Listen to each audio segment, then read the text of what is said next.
मेरे सभी पूर्वजों को मेरा सादर प्रणाम। ओम श्री गणेश देवताय नमः। ओम श्री कुल देवताय नमः। ओम श्री गुरु देवताय नमः। ओम सर्वश्री इष्ट देवताय नमो नमः। शिव शरण दोस्तों, मैं हूँ कड़प्पा। आपके सामने फिर से हाजिर हूँ। मेरे धर्म कर्म चरण में आपका स्वागत है दोस्तों। दोस्तों, दिन नक्षत्र तिथि योग और करण, इन 5 अंगों से बनता है पंचांग। और रोज संकल्प छोड़कर पूजा करने से, पंचांग बोलने या सुनने से नाना सिद्धि आपको प्राप्त होने की संभावना बढ़ती है दोस्तों। क्योंकि तिथि हमें वैभव देती है, वार हमारी आयु बढ़ाता है, नक्षत्र हमारे सभी पापों को नष्ट करता है, योग हमें जुदाई से बचाता है, और करण हमारी सारी मनोकामनाएं पूरी करता है दोस्तों। लेकिन इसके लिए हमें शास्त्र शुद्ध स्वधर्म का पालन करना चाहिए, अंतःकरण शुद्ध करना चाहिए। वास्तु दोष अगर है तो उसे हमें नष्ट करना चाहिए। हमारा भक्ति मार्ग शास्त्रविद कर्मों से भरा होना चाहिए। आत्मा परमात्मा का मिलन हमारे जीवन का उद्देश्य होना चाहिए दोस्तों। तब जाकर हमें कोई सिद्धि प्राप्ति की आशा करनी चाहिए दोस्तों। दोस्तों, अब आपको पंचांग कल का सुनाने जा रहा हूँ। इसका उपयोग आप किसी भी धार्मिक कर्मकांड में आराम से कर सकते हैं दोस्तों।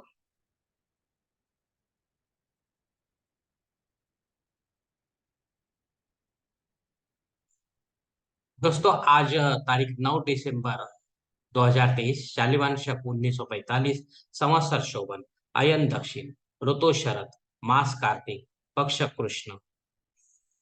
तिथि दोस्तों आज की द्वादशी तिथि है, जो रात दिन रहेगी दोस्तों। वार शनिवार है दोस्तों।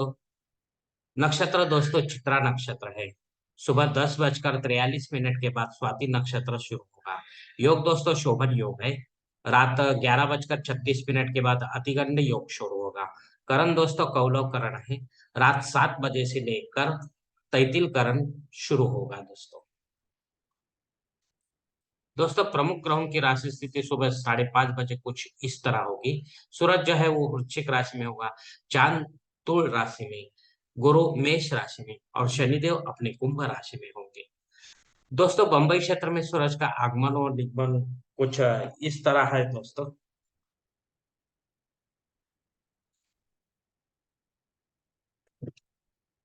आगमन जो है सुबह 7:01 पर होगा, और निगमन शाम 6 बजे होगा।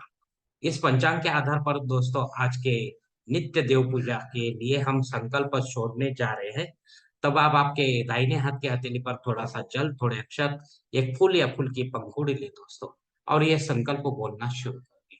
हर ओम शिव शिव शंभो राज्ञे प्रवर्त मानसद्य ब्रह्मणो द्वितीय परार्धे श्वेत वराह कल्पे वैवस्वत मन्वंतरे कलियुगे प्रथम पादे जम्बूद्वीपे भरतवर्ष भरतखंडे मेरो दक्षिण दिग्भागे महाराष्ट्र देशे व्यावहारिक चात्रवाणी शालिवान शक 1945 प्रभादि षष्ठी संवत्सरों में शोभन नाम संवत्सरे दक्षिणायनी शरद ऋतु कार्तिक मासे कृष्ण पक्षे शनिचर वासरे चित्रा नक्षत्रे शोभन योगे कौलो करने द्वादशी शुभ तिथौ वीर गोत्र में उत्पन्न मय कणपमो बात दुर्दक्ष द्वारा श्री पार्वती पति परमेश्वर त्यर्था विधि विधान से पंचोपचार नित्य देव पूजा करिष्ये एवं इष्टलिंग पूजा करिष्ये। दोस्तों, यह संकल्प यहीं पर खत्म हो चुका है। अब आप आपके दाहिने हाथ के हथेली पर जो संकल्प का पानी है वो सामने वाले थाली में छोड़ दो दोस्तों। दोस्तों, इस संकल्प की काल मर्यादा है वो सुबह 10:43 तक है। इस समय के बाद अगर आपको कोई संकल्प छोड़ना है किसी धार्मिक युद्ध के लिए, तो कृपा करके आप ऊपर के बदले हुए पंचांग का सहारा ले और नया संकल्प तैयार करें। उस संकल्प में आप जो करने जा रहे हैं विधि, उसका उल्लेख अवश्य करें दोस्तों। तब जाकर आपकी जो पूजा अर्चा जो है वो संबंधित भगवान तक पहुंचेगी, और वही देवता आपको आशीर्वाद प्रदान करेंगे दोस्तों। आपका जीवन सुखी और शांति से भरपूर होगा दोस्तों। दोस्तों, मुहूर्त विभाग में किसी भी धार्मिक विधि के लिए कोई मुहूर्त अब नहीं है दोस्तों, क्योंकि अमावस्या नजदीक आ रही है दोस्तों। ऐसे समय में दोस्तों जब कोई मुहूर्त नहीं होता है, तो अपने फायदे के लिए पंडित के माध्यम से जबरन कोई नया मुहूर्त निर्माण ना करें या गौण या आपातकाल के मुहूर्तों का भी चयन ना करें। तभी आप सही मुहूर्त का आनंद उठा पाओगे दोस्तों। दोस्तों,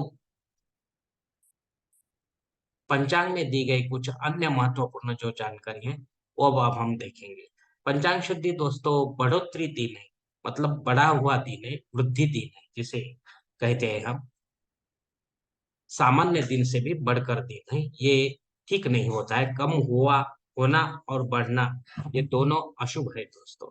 दिन विशेष दोस्तों भागवती एकादशी है, जो भगवो भक्तगण, भगवान विष्णु के भक्तगण जो है, वो इस एकादशी का आचरण करते हैं। उन्हें अवश्य नियमों में रहकर, नियमों का पालन करते हुए ये व्रत पूरा करना है दोस्तों। पूरे दिन आपको फल या फलों का रस, दूध या दूध के जो चीजें होती है वो आप खा सकते हैं, लेकिन नमक और तीखा नहीं खा सकते हैं दोस्तों। ये चीज ध्यान में रखो दोस्तों। और पूरे दिन आपको भगवान का मंत्र जप करना है, ओम विष्णवे नमः, ओम विष्णवे नमः, ओम विष्णवे नमः। माला के बगैर आपको जप करना है। चलते फिरते उठते बैठते काम करते हुए आपको जप करना है दोस्तों। और एक चीज की आपको इस एकादशी व्रत की जो कथा है, वो कथा भी श्रवण करनी है दोस्तों। और आपके देवघर में अगर मंदिर भगवान विष्णु की मूर्त नहीं है, तो आप लक्ष्मी नारायण के मंदिर में जाकर विधि विधान से वहां पर आप भगवान का दर्शन ले सकते हैं, उनका आशीर्वाद ले सकते हैं, और लेना है आपको, जरूरी है। लक्ष्मी नारायण का मंदिर जो भी नजदीक है, या विठ्ठल रुक्माई का मंदिर जो भी नजदीक है, उसमें आप जाकर ये विधि आपको पूरी करनी है दोस्तों। तब जाकर आपका ये व्रत पूरा होगा, और दूसरे दिन आपको ये उपवास का पारना छोड़ना है दोस्तों, मतलब उपवास छोड़ना है। और ये समय तक अगर आपको कल या आज कोई भी दान करने की सिद्धि मिलती है, गरीबों को बोलो या ब्राह्मण देवता का, आपको नहीं छोड़नी है। दान धर्म अवश्य करना है दोस्तों। अग्नि धरती पर हाजिर है दोस्तों, इसलिए आप आपको नया कोई यज्ञ या कर्मकांड करना है तो आप कर सकते हैं। लेकिन जो रेगुलर है वो भी आप कर सकते हैं दोस्तों, कोई प्रॉब्लम नहीं है। सिर्फ इतना ध्यान आपको रखना है कि जो नया आप शुरू करेंगे यज्ञ याग, उसे अंत तक आपको ले जाना है दोस्तों, बीच में कहीं छोड़ना नहीं है, वरना आपको दोष लग सकता है दोस्तों। राहु काल दोस्तों सुबह 9 बजे से लेकर 10:30 बजे तक है। इस राहु काल के समय में अगर आपका काम बनते बनते बिगड़ता है, तो उसे आप पूरा करने की कोशिश और कोई समय में करो, अवश्य आपका काम पूरा हो सकता है दोस्तों। क्योंकि ये राहु काल आपके लिए ठीक नहीं है, इसके लिए आपका काम बिगड़ता है दोस्तों। दोस्तों, संकल्प के साथ की गई जो पूजा होती है, वो 100% और जल्द फलदायी होती है। क्योंकि हम ही होते हैं ऐसे धार्मिक कर्म कांडों के करता धरता। हम ही होते हैं हमारे जीवन को बनाने और बिगाड़ने वाले। अगर आप मेरे विचारों से सहमत है, तो कृपा करके मेरा धर्म कर्म चैनल सब्सक्राइब करो, लाइक करो, आपकी फैमिली और दोस्त परिवार के साथ शेयर करो, और कमेंट्स बॉक्स में आप अपना कमेंट्स जरूर दे दोस्तों। दोस्तों, मेरा अगला वीडियो आप तक पहुंचने के लिए बेल बटन को अवश्य दबाएं। धन्यवाद दोस्तों। हमारी अगली मुलाकात होने तक आप खुश रहे, आनंदी रहे और प्रसन्न रहे। हरि ओम। शिव शंभो महादेव।